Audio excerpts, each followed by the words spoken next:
Shalom, everyone. Thank you so much for joining us today for Radical Jewish Views of God, Maimonides versus Spinoza. I also want to thank our co-host for today's program, Temple Emmanuel in Denver. And I would love to introduce today's guest speaker, Rabbi Micah Streiffer. Micah Streiffer is a rabbi, teacher, writer, and lifelong student who is known for his engaging style in the classroom and his ability to make Jewish texts and ideas come to life. Micah is the founder of LAASOK, a virtual Beit Midrash, or house of study, that empowers liberal Jewish learners to deepen their connection with Judaism through study. He also serves Kol Ami, a Reform congregation in the Toronto area, and hosts the popular 7 Minute Torah podcast. Ordained a rabbi at the Hebrew Union College Jewish Institute of Religion, Micah has served as a congregational rabbi for 16 years. He is currently pursuing a Ph.D. in Jewish thought at McMaster University in Hamilton, Ontario. Rabbi, thank you so much for being here today. Thank you, Alex. Thank you for that warm welcome, and thank you to all of you for welcoming me to do a little bit of learning with you today. As Alex said, my name is Micah Streiffer. I'm a rabbi. And I'm a teacher, but a learner, and I look forward to learning together with you today. I run an organization that's not unlike this one, where we also do virtual learning, and I find that it's absolutely extraordinary the ways that we can bring people together to study across the internet, across this virtual medium. So I'm really excited to be able to join all of you. I'm coming to you today from Toronto, Ontario. So we're an international crowd because we cover at least 2 countries. And again, thanks for inviting me. I like to start any study session with a blessing for study. Here on my screen, if you'd like to join me in this blessing, I would welcome you to do so. Baruch atah Adonai Eloheinu melech haolam asher kidshanu b'mitzvotav v'tzivanu la'asok b'divrei Torah. Blessed are you, eternal source of the universe, whose commandments make us holy and who commands us to immerse, to engage ourselves in words of Torah.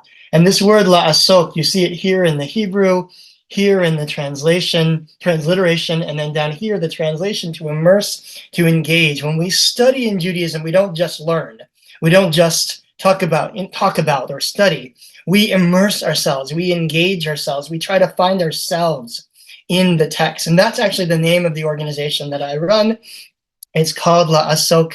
And if I can just do a momentary shameless plug, the website is laasok.org, and I'll put it in the chat, and I'd love to have you check us out in case anybody's interested. So we are here today to talk about something that is so basic, so fundamental to Judaism, that how could there possibly be debate over it? Except that there is debate over it. And the something is the oneness of God. If there's any one thing that Judaism teaches at its very core, it's that God is one. I mean, we all know the Shema, right? And yet the whole idea of God's oneness has spawned a debate over the course of the centuries that Jews have questioned and debated and discussed what it means. You all know the old saying that if you have 2 Jews, you have 3 opinions. We're going to prove that today. And we're going to take a look at 2 Jews, 2 very smart Jews, Maimonides and Spinoza, who have between them at least 3 opinions, if not far more, about what it means that God is one. So I want to start with a text that you all know, and it's the one that's right in front of you, the words of the Shema. Shema Yisrael, Adonai Eloheinu, Adonai Echad. Hear, O Israel, listen, O Israel, the Eternal is our God, the Eternal is one. So I want to ask you to parse this text with me, and to help me to understand, when we look at these 6 words, this short passage, what do we learn about God from this passage? Just these 6 words. What do they tell us about God? What do the 6 words of the Shema teach about God? My understanding was that there was more than one God at one time, or there was a different view of God between, I think, the 2 tribes. I'm not the 12 tribes, but between maybe Judea and Israel. This is kind of what I'm vaguely remembering. And then the rabbis decided that both are the same. It's one God, not two. And also the surrounding tribes had many gods.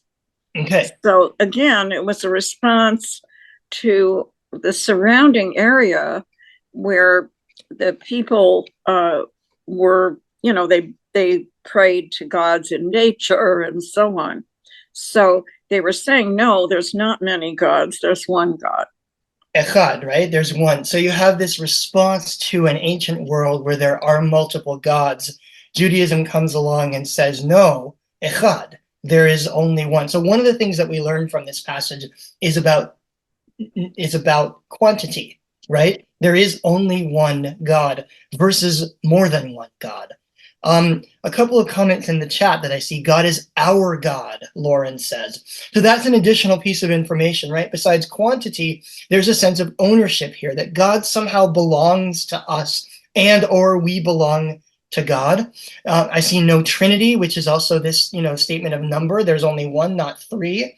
Our God is eternal. We learn about eternality from this statement as well. And that's specifically from the name of God, Yod He Vav He, which is understood by some thinkers, some Jews, to refer to God's eternality, because what it actually means in Hebrew is was, is, and will be. In other words, God is the one that was, that is, and that will be.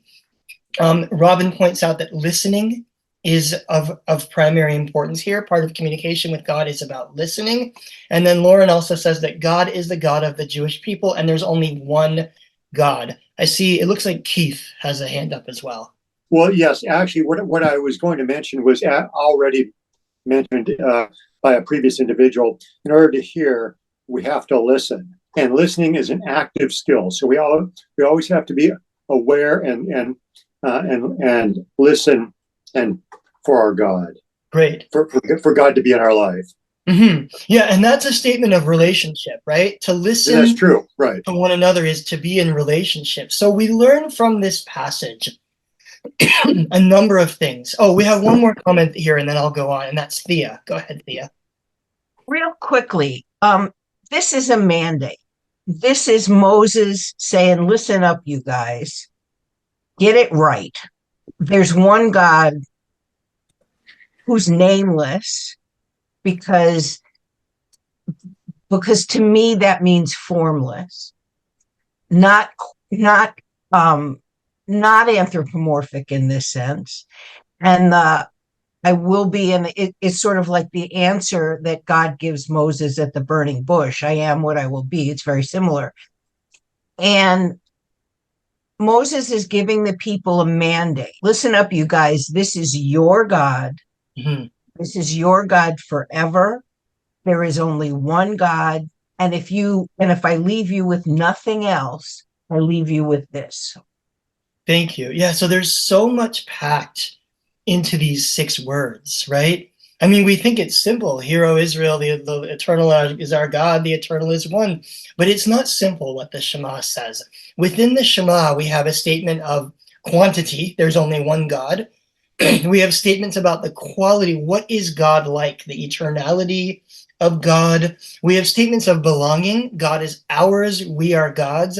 And also the notion of relationship that somebody brought up, that to hear, to listen, is to be in relationship with God. And so out of these 6 little words, the rabbis spun an entire prayer book. They spun an entire section of our service that's referred to as the Shema and its blessings. And the Shema and its blessings is a series of blessings. Those of you who go to synagogues probably know these blessings relatively well. This is the part that begins with the Baruch Hu and goes up through the beginning of the right before the Amidah. And it contains usually 3 to 4 blessings that express the ideas in this this one little sentence. God is one, God is ours, God is in relationship with us. And what do those blessings say? What are the blessings that we say surrounding the Shema? We talk about God as being the creator of the world. The Yotzer Or blessing, the first blessing before the Shema, which says that God created the world. That's the relationship, right? And God renews the cycles of creation daily. God is evident in the created world. We talk about God as being the revealer of Torah. That is to say, God wrote the Torah. God teaches us the laws of life. God is a lawgiver. God is a commander. God can be found in Torah and mitzvot and morality. Again, this is an expression of the idea that God is our God, that God is in relationship with us. And finally, we talk about the God as redeemer. This is your Micha Mocha prayer, that God redeemed us from Egypt. God brought the slaves out. God does miracles. God will again redeem the world in the end of times by sending a Messiah or, some kind of a messianic age at the end of times. All of these things are expressions of the Shema. God is one. God is ours. God is in a relationship with us. And when we repeat these words, which Jews have been doing, every day, 3 times a day for the last 2,000 years or so, we continually internalize this idea of God as echad, God as one, and in relationship with us. But there's a problem. The problem is that not all Jews believe these exact things.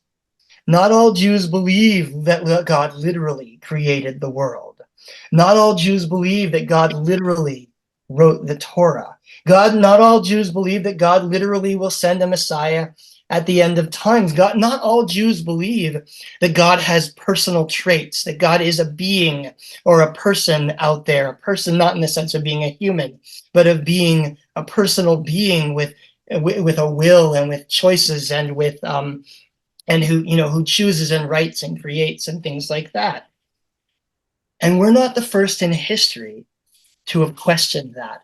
We're not the first in history to have looked at the prayer book and said, I'm not sure I believe all of that literally. So I want to introduce us today to 2 thinkers who you may have heard the names before, you may have even studied them, who have come before us with radical Jewish views of God, ideas about what it means that God is one, that fly in the face of the traditional view that God is the creator and the writer of Torah and the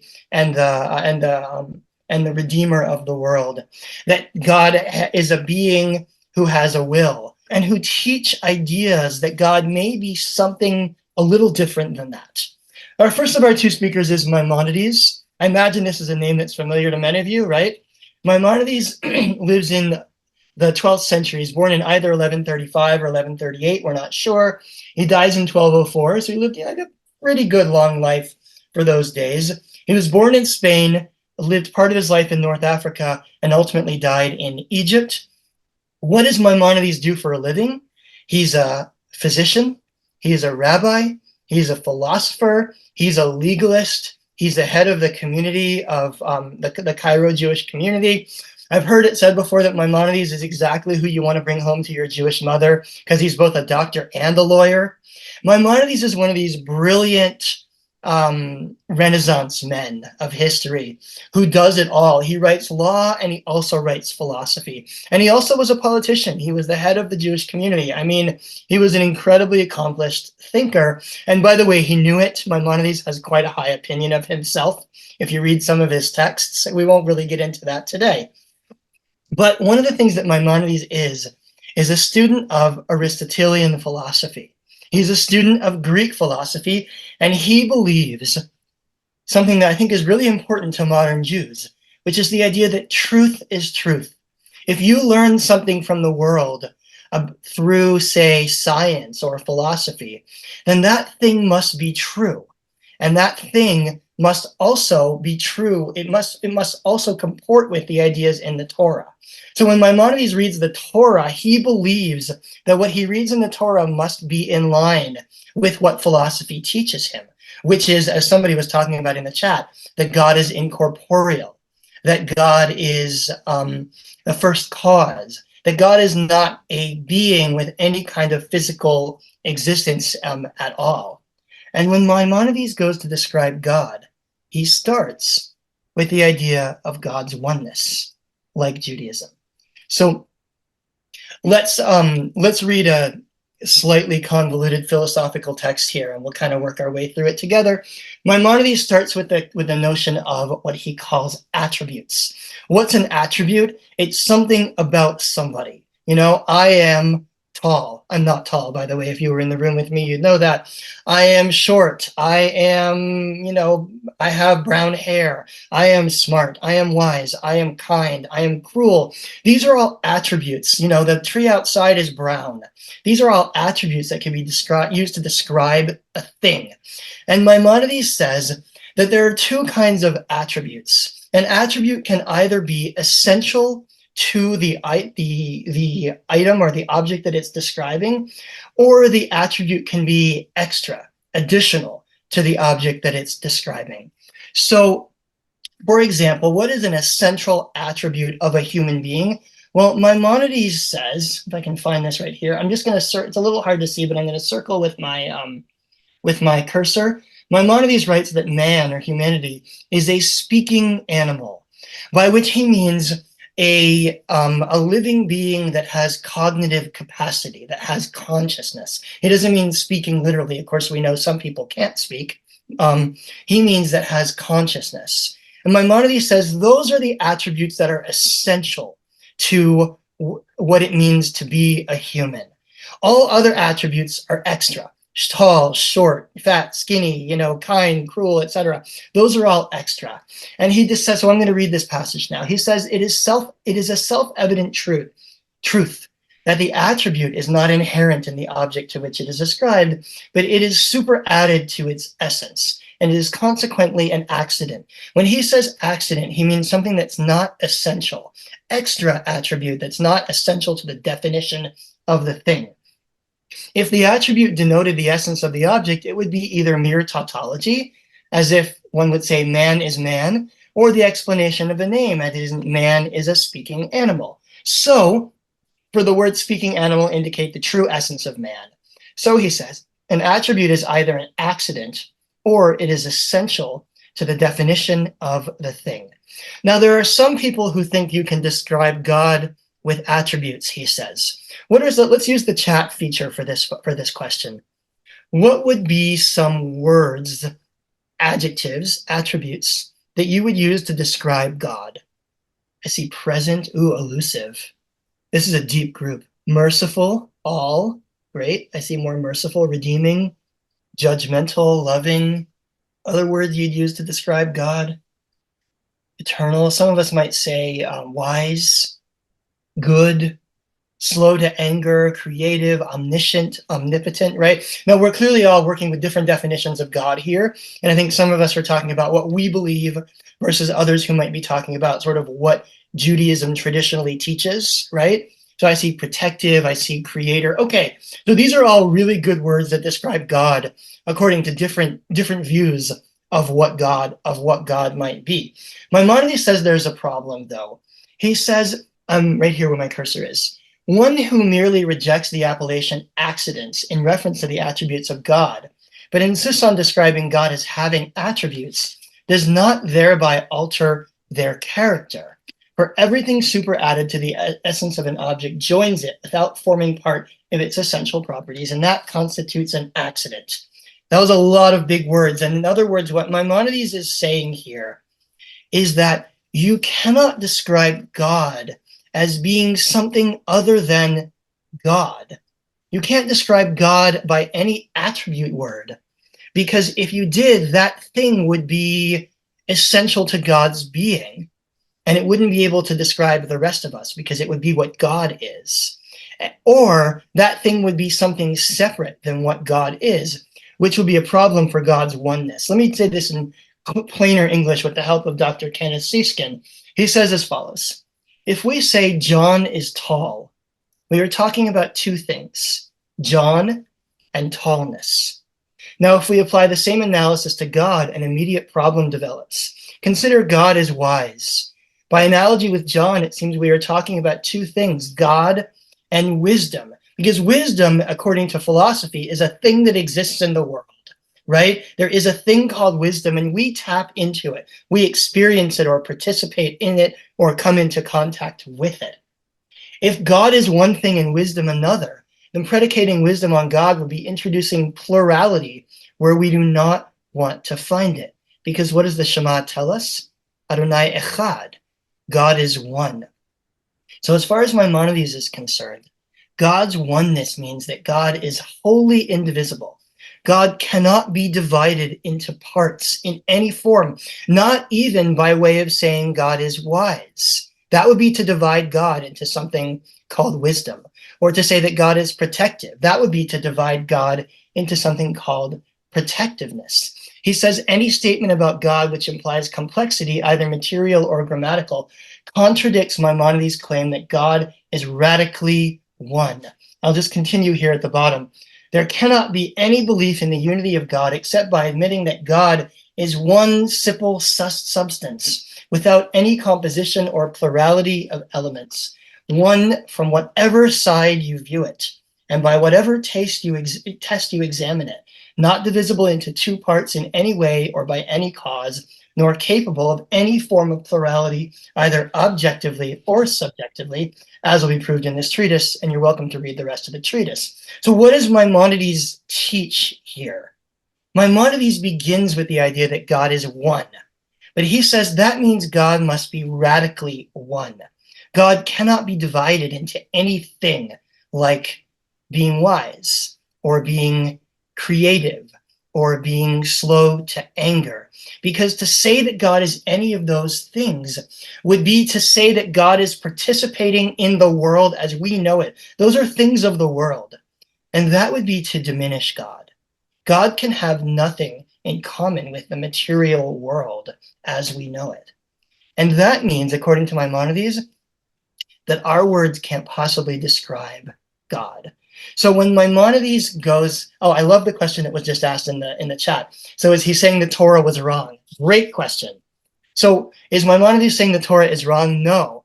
Maimonides is saying the Torah doesn't say what you think it says or what you think it means. So I'll give you the best example, and Maimonides, perhaps his favorite example. In the book of Exodus, there's a section where Moses asks to see God's face. And what does God say? You cannot see my face and live. You can only see my back, right? So then Moses sits in the cleft of the rock, and God passes by, and Moses sees God's back. Now we, modern post-archaeological thinkers, we look at that and we say, oh, ancient people believed that gods had faces and backs. Ancient people believed that gods were corporeal. This is sort of leftover from a time when people thought of gods as being corporeal. Not Maimonides. Maimonides says the Torah, that doesn't mean the Torah is wrong. It means the Torah doesn't mean what you think it means. When the Torah refers to seeing God's face, Maimonides says, that means knowing God's essence. When the Torah refers to seeing God's back, Maimonides says, that means referring to things that exist because God exists. The word achor means behind or after, which is to say things that come about as a result of God's existence. So when God says, you cannot see my face, you can only see my back, Maimonides says, that means you cannot know my true essence. You can only experience me through the things that come about as a result of my existence. So Maimonides has told us a little bit about what he believes there. He's told us that the Torah doesn't need to be taken literally. So I would change the language of Judy's comment here to say, it's not that Maimonides says the Torah is wrong. Maimonides says the Torah is not literal. And in that sense, he kind of predicts liberal Judaism, as it will come about later, where people can read the Torah and say, oh, this is not literal truth. He also believes that people can never know God's essence, can only experience God through that which comes about as a result of God's existence. People around us, the world around us, the relationships that you have with others, that's where you can experience God, but you can't ever know God's essence, he says. So much so that you can't even use words to describe God. Remember we said before that God can't be described as wise?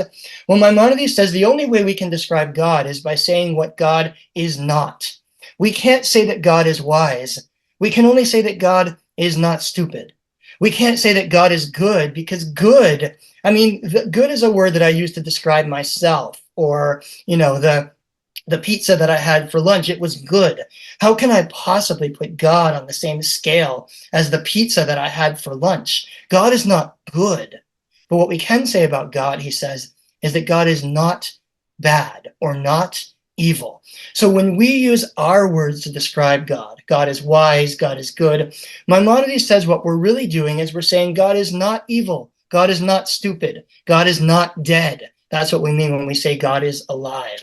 And then ultimately, the only way that we can describe God is by using our puny human words to try to describe this mystery of a thing that we know is out there, Maimonides says, but that we can't possibly have anything in common with. So Maimonides' ultimate message here is that God's oneness implies that God has nothing in common with us or with anything in the world. God is radically outside of the world, and anything that we can do to describe it is only our human attempt to come into contact with something that exists because of God. This is a very distant, very far away, very philosophical, as someone said before, God, but one that exists as far as Maimonides, or a definition that exists as far as Maimonides is concerned, because God must be one, and that oneness leads to all the rest of this. So I see Lauren's hand, and then I'll show you another thinker who does something totally different with God's oneness. Go ahead, Lauren. What language was he publishing in? The answer is, it depends on what you're reading. That was from the guide, what we just read, right? Maimonides, the Guide of the Perplexed is written in Arabic, because that's the language that Maimonides read philosophy in. He also writes in Hebrew some of the time. His legal works are written in Hebrew, but when Maimonides is reading and writing philosophy, even Greek philosophy, he's doing it in Arabic. Okay, thank you. And then would his language of like daily communication be Ladino or Spanish or? I think it would have been Arabic, but I'm not totally sure about that. And I don't know what language they would have spoken, Jews would have spoken amongst themselves during that time. Okay, Sorry. thank you. I see Carolyn. Go ahead, Carolyn. Okay, sorry. My question that I put into the chat was, how did the 13 attributes of God then get into the service? Great question. So without going into too much detail, Maimonides is a bit of an enigma, because sometimes he's writing what sounds like Greek philosophy for Jews, and sometimes he's writing halakha that's very sort of what we call tachlis, daily, you know. And the 13 attributes is actually closer to that. It's the Maimonides, we'll put it this way. There's a couple possibilities. One possibility is Maimonides didn't write the 13 attributes, and some scholars believe that it was not written by him, that it was inserted into his work by others, because it does disagree so profoundly with some of his philosophical work. The other possibility is, remember I said Maimonides has a high opinion of himself. He mostly believed that the common people weren't capable of understanding his philosophical ideas, and the common people needed a more sort of day-to-day tachlis form of Judaism where you could just believe what you're supposed to believe and do what you're supposed to do. And the 13 attributes then is a form of Judaism for the masses. Maimonides would have then been able to explain each of those attributes in a philosophical way, but that for the most part, he believed that most people just needed that kind of Judaism. And I don't know which of those two is the answer to that question, and we may never know. But we have a thinker here who tells us that God's oneness means that God is radically outside the world, totally separate, and has nothing in common with us whatsoever. Our second thinker completely disagrees with that. This is Baruch Spinoza, or Benedict Spinoza, as he's known toward the end of his life. Spinoza lives in the 17th century, so about 400, 500 years after Maimonides, and he is one of these actually early Enlightenment thinkers. Spinoza was a student of Descartes, and his ideas became really influential in what we call modernity, right? The Enlightenment ideas about individual rights and things like that. Spinoza was a Sephardic Jew. Actually, both of our thinkers today are Sephardic. But what made Spinoza different is that he and his family, had most likely been among the forced converts to Christianity back during the Spanish Inquisition, about 100 and something years before his birth. So, as you know, in the late 15th century, the Christians unified Spain, and many Jews were either killed, expelled, or forcibly converted in what we call Gerush Sfarad, the Spanish expulsion. The community of which Spinoza was a part had been Many forcibly converted to Christianity and many expelled, and they had found their way to Amsterdam, where they had lived as crypto-Jews for about 100 years. And around the time that Spinoza is born, many of these Jews are realizing that it's safe to be Jewish again, and they're emerging from their crypto-Jewish life into a new Jewish life. But they're actually quite insecure about it, you can imagine, because they had not been Jewish in many ways for the last 100 years. And Spinoza was such a radical thinker that at a very early age, this highly insecure Amsterdam Sephardic community kicked him out of the community. He was excommunicated for the radical ideas that we're about to read about. By the way, Spinoza's radical ideas, a lot of them are ideas that a lot of us agree with, like God didn't write the Torah. So, you couldn't say this out loud in the 17th century. If you did, it got you kicked out of the community. But these days, what Spinoza taught is in many ways sort of central for those who are non-Orthodox Jews, especially. So Spinoza is one of the Enlightenment thinkers. And when he goes to do Judaism, he's doing things that are so radical that they get him kicked out of the community. In fact, Spinoza, for the most part, I think did not think of himself as living a Jewish life. He only lived to be about 40-something. He died actually, sadly, he was a lens grinder. And he died of a lung disease that he contracted from inhaling all that lens dust over the course of a 20-year career as a lens grinder. So he died very young.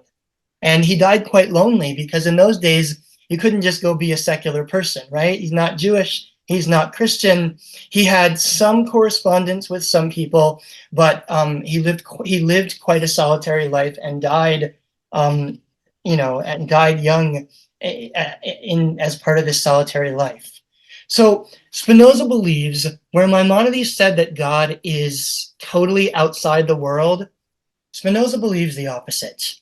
Spinoza is trying to solve the same problem as Maimonides, which is the problem that God and these attributes can't, well, I'll show you in just a minute, actually. Let's take a look at what Spinoza does with God's oneness. Spinoza defines God as something that is radically one.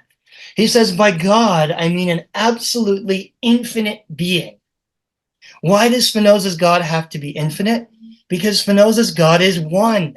There's only one God, which means that if God is one, then there can't be anything outside of that God. That would mean to divide God. That would mean to limit God. So Spinoza's God must therefore be infinite. But if Spinoza's God is infinite, what does that mean about everything else that exists? It means that everything else that exists must be part of that. Is also God.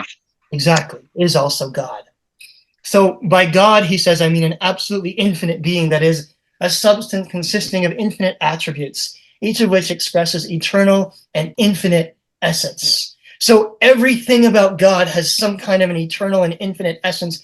This is because God is totally echad. God is totally one. Therefore, God must encompass everything in the world. Also, he says, there's something out there called substance. By substance, he says, I mean that which is in itself and conceived through itself. That is, that the conception of which does not require the conception of another thing from which it has to be formed. By the way, the reason that Spinoza is writing in what he calls geometric language, he's writing in, like definitions and propositions and things like that. That's because he doesn't want to convince you with the power of his writing, with his rhetoric. He wants to convince you with mathematical certainty that he is right. You can decide whether you agree or not, but that's what he's trying to do here. So Spinoza says there is something called substance, and a substance is something that exists in itself. That is to say, that is not the result of anything else existing. So think about it this way. What is the cause of your being? The cause of your being is your parents, right? And the cause of their being is their parents. And theirs is their, so we all have multiple causes, right? Why am I standing here today? Well, there's a whole range of reasons why I'm standing here versus over there, why I live here and you live there. Everything we are and everything we do is the result of causes. And those causes were caused by things, and those causes were caused by things, going all the way back to something that is not caused by anything. What is there in the universe that is not caused by anything? What could there possibly be that is not the cause, that is not caused by anything, that is totally just free of causes? Spinoza says there's only one thing that is the cause of itself, and that thing is everything. The universe, the world as it exists today, is the only thing out there that is the cause of itself, because everything else that exists within the universe is caused by the universe. So he's defined God as the absolute infinite being, and he's defined substance as the totality of the universe, that which is not caused by itself, which means that those two things must be the same. So for Spinoza, God's oneness, God's indivisibility, means that God must, by definition, encompass everything that is. So where Maimonides said God is radically outside of the universe, Spinoza says God is radically inside the universe. God is the universe. God is you. God is me. God is, my watch and this book, and love. Love is part of God. Wisdom is part of God.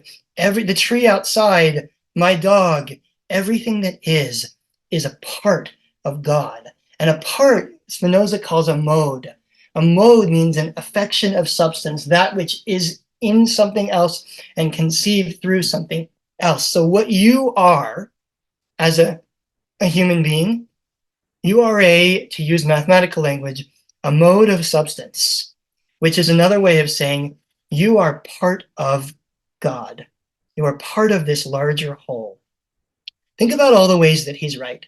Think about all the ways that we are connected to a larger whole, that we actually don't exist as discrete individual beings. I know we think of ourselves as being discrete individuals, and in some ways we are, but truly the cells that make you up are made from stuff that was part of other stuff, right? You were born from the earth. You were born from your parent.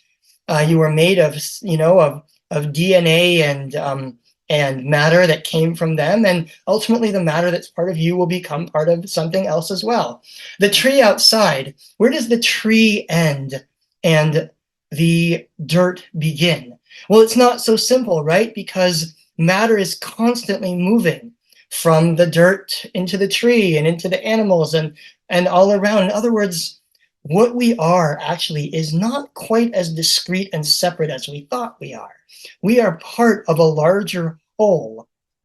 And that's even true at a subatomic level, right? We're learning from physics just all the ways that this is true, that we are made up of the universe. We are a part of this larger whole, and we exist as discrete individuals much less than we think we exist as discrete individuals. So ultimately, for Spinoza, God's oneness must, by definition, be an expression of God's wholeness.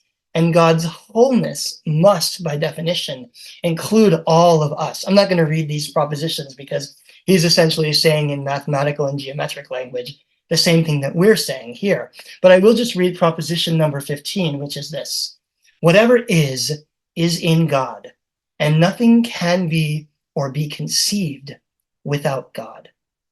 So in other words, everything that you ever come into contact with is not from God. It's not created by God. It's not, it's not that God loves you. You are a part of God.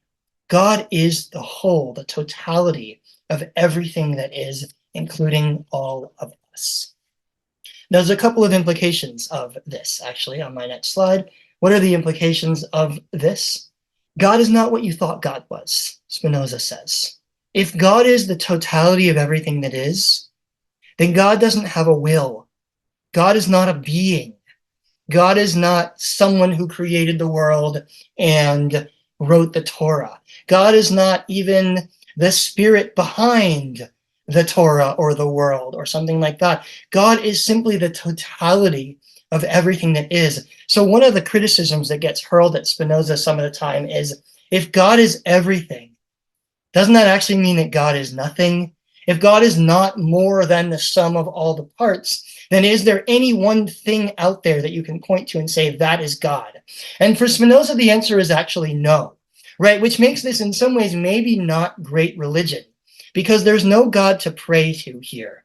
This is not a God who hears your prayers. By the way, Maimonides' God doesn't hear your prayers either, because Maimonides' God doesn't hear, because hearing is something that we do, and it describes the world as opposed to something that God is, which is totally radically outside. But Spinoza's God, there is no God to hear your prayers, because God is simply the totality of everything that is. There is no God to part the Red Sea. God doesn't have a will. What's the expression of God's will? The laws of nature, the laws of gravity and mathematics and science. That's how you learn about God, Spinoza says, by studying the world, by learning more and more about how the world works. You learn more about God, who is the world. As Melissa put in the chat, we are made of star stuff. That's from Carl Sagan, right? So on the one hand, this is a God that we all get to be part of, the extraordinary notion that we are part of the divine. And on the other hand, this is a God that's radically different from the God in the prayer book, because this is a God who doesn't hear your prayers or choose the Jewish people or write the Torah. This is a God that you come to know by learning about the world around you. So we start with the idea that God is one, and we come up with two really radical different ideas. On the one hand, Maimonides says that God is radically outside the world. God can't possibly participate in any notions of the world. And when we try to describe God that way, all we're doing is diminishing God. So God is mysterious. God is, in a sense, totally outside of our ability to fathom or really describe. And on the other hand, Spinoza takes this idea and says, no, God is radically inside the world. God is the world. God is connected with and a part of everything that you are. In fact, you and everything you see are a part of God. If you want to know God, all you have to do is look at yourself.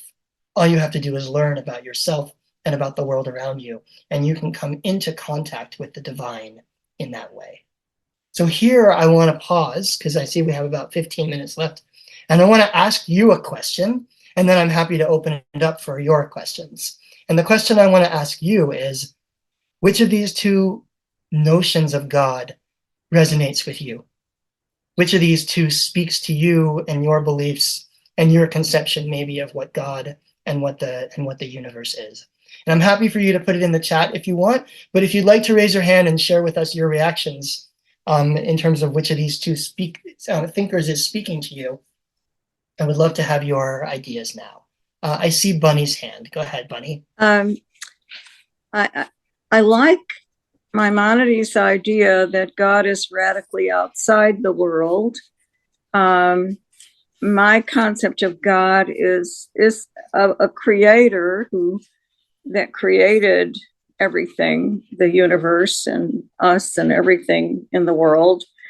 But I also believe that, kind of like Spinoza, when he says God is the world, that in a way, just because of certain life experiences, I feel that God is amoral, that God contains both the Yetzer HaTov and the Yetzer Hara, the good inclination and the evil inclination. And that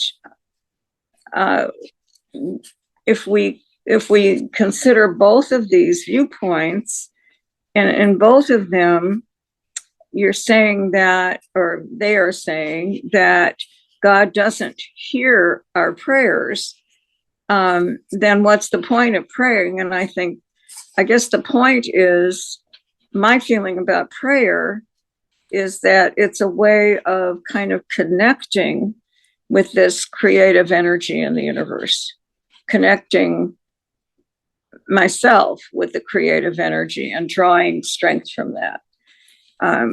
But I don't believe that God is always good. because there's too much evil in the world. Thank you. Yeah, I mean, Spinoza would agree with you, right? Spinoza would essentially say if we're going to take the good from God, we have to take the bad as well. If God is the totality of everything that is, then the evil is actually also part of God. That's a challenging notion, I think, for a lot of us. But it is, there's something to be said for that. Other thoughts? I understand that making you pick a side is totally unfair. I'm doing that for the sake of the conversation here, but I'm curious what's resonating with you. I see Thea. Go ahead, Thea. Okay, I have a question to help me clarify. Sure. So, is Maimonides saying that by giving God attributes, by trying to describe God, you are denying God's oneness? Yes, essentially. Maimonides is saying that, okay, so think about this. Think about the idea in Greek philosophy, which remember Maimonides is a student of Greek philosophy. There's this idea of ideas, Platonic ideas. So Plato believes that everything that exists in our world also exists in a higher plane. The reason that you or I can identify a tree is because it exists. It participates in something called, treeness, which is a bad description of it, that exists on a higher plane. That, there is something called tree, sort of a perfect form of tree. There's a perfect form of human being. There's a perfect form of love. And we are participating in those things. But those are things. So they are things that exist as part of the universe. So to say that God, well, as we read before, that God is good, means that God is participating in something called goodness, which, as far as he's concerned, means to divide God out, which means that good is something that can describe us. We live in this world. God, he says, is totally radically one, and therefore can't live in this world, can't participate in this world at all, which doesn't mean God is bad, because bad is another one of our words that describes something we are, right? It means that we can't actually describe God. One of the things that's central to Maimonides is mystery, right? So he doesn't come along and say, God's not this, here's what God is. He actually comes along and says, God's not this, and you can't really understand what God is, other than knowing that God is something totally radically other than what you are. Does that kind of help?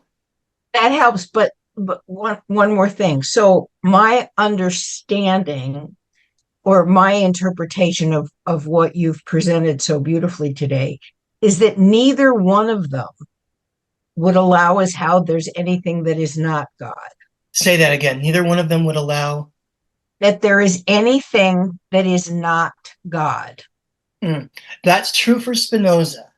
Maimonides would say no, that everything around you is not God.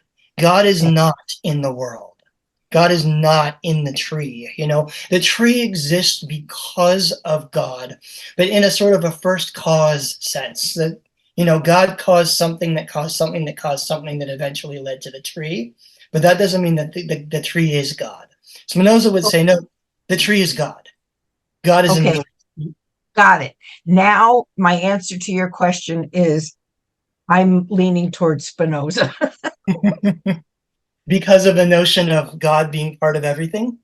Yeah, because I can't fathom the concept that there is anything not God. And much like Bunny was talking about, as much as I hate to say it, even the evil in the world is not God. Mm-hmm. Yeah, I can see that. Thank you. Thank you for that. I see Jack. Yeah. So, I mean, thinking about these two diametrically opposite things, a little difficult to sort out your question. But a synopsis for me would be, I find Maimonides' view paradoxical with existence, whereas I find Spinoza's view totally consistent with existence and feel much more comfortable with the notion. To the extent there's divine, it's embodied in the beauty of the world and the sheer genius of what constitutes the universe. Thank you. That's a beautiful way of putting it. Appreciate that a lot. I want to ask, there were several people who put in the chat the word both. You know, when I asked you my unfair question to pick one or the other, you said both. I wonder if anybody's willing to share with us what do you mean by both? What are the aspects of the thinking of these two thinkers that are resonating with you separately? Anybody willing to share that with us? I really believe that both are true, and that as humans, we simply do not have the brain power, the understanding to know what God is, to fully understand God. And interacting with creation is the best way that we can work towards understanding. And that's the best option that we have for understanding, if that makes sense. It does. It makes a lot of sense. And it reflects Spinoza's idea that God is present in everything, which I think really resonates with a lot of modern people. You know, we're searching for spirituality in our connection to this world, to this universe. And it also reflects Maimonides' idea that you can't really know God's essence, but what you can do is to experience God through the things that come about as a result of God's existence, right? So you look around and you see all these things. You know, we're in awe of this world. And when we are in awe, we are called, our souls, I think, are called to something religious. And I'm using the word religious here very, very loosely, because I think someone like Spinoza might have said to you, what's the point of praying? Don't bother praying. Maimonides, by the way, is still a religious Jew. Spinoza, not at all. But I think it's very possible to hold a theology like what he's describing and to care about religion and worship. Somebody asked in the chat, it's actually a direct message to me, that says, how does all this relate to religious worship as we know it, in your opinion, which I guess is in my opinion? And the answer to that is, I think this is a reminder to us that to be religious isn't necessarily to believe in things that we don't believe in.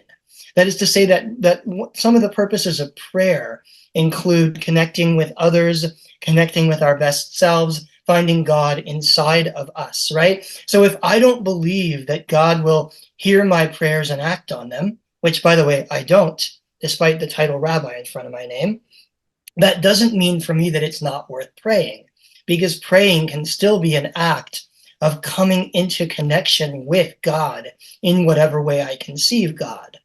And so I think, you know, sadly, Spinoza did not live in a world where you could become a liberal Jew, or even, you know, I think these are ideas that have made their way into orthodoxy as well.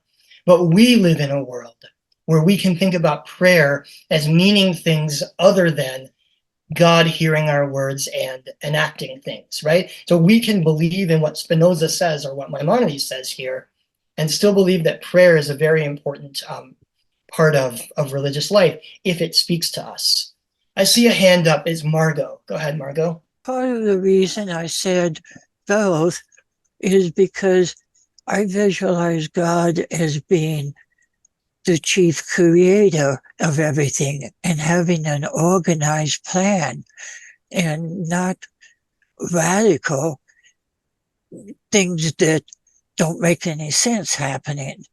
Even the creation, if you're talking in human language, a day represents a period of time, but it also could be a day in that's centuries or thousands of years long as an age.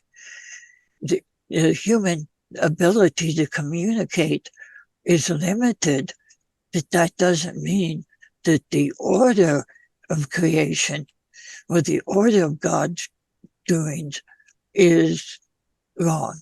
The 6 days are right, backed by science, saying how much, what happened in what order. And it just, I have friends that claim they're not religious, but they'll still say, well, yes, there's something there that created an organized world, so we knew what to be doing. If we did this, we'd know what kind of thing would happen to us. Thank you. Yeah, I mean, and one of the issues you raised, which is a good one, is the issue of as well of not needing to read the Torah literally, which Maimonides teaches us, right? That it doesn't have to mean literally what it says. It could mean something that's true for you philosophically, philosophically as well. And let's see, we have 2 minutes left. I just want to quickly address what Thea just said, and then Judy, you'll get the last word. Thea asks in the chat, based on what you just said about prayer, would you say that prayer is more about us than it is about God?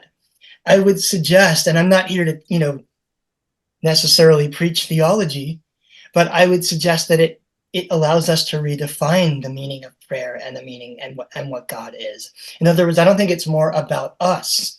I think it allows us to connect with God in a variety of ways.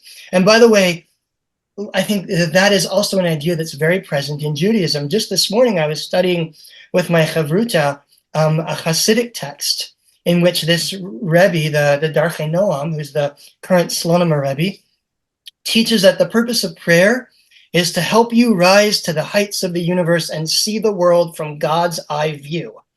Now, that's very different than praising God or asking God for things, right? That's a notion of coming into contact with, and that's actually consistent with what both Spinoza and Maimonides teach. So I don't think it's that it's about us more than it's about God. I think it gives us an expanded view of what it is to connect with God. Judy, you get the last word. I don't feel that I have to affix myself to a single viewpoint that's going to last my whole life. I think that I need to be fluid enough of mind to play around with each of these as I continue to grow Jewishly. It seems to me that to call oneself an atheist or to call oneself, whatever, sometimes you are that way, and other times you need to be open to applying new knowledge and new experiences to these very fascinating philosophers.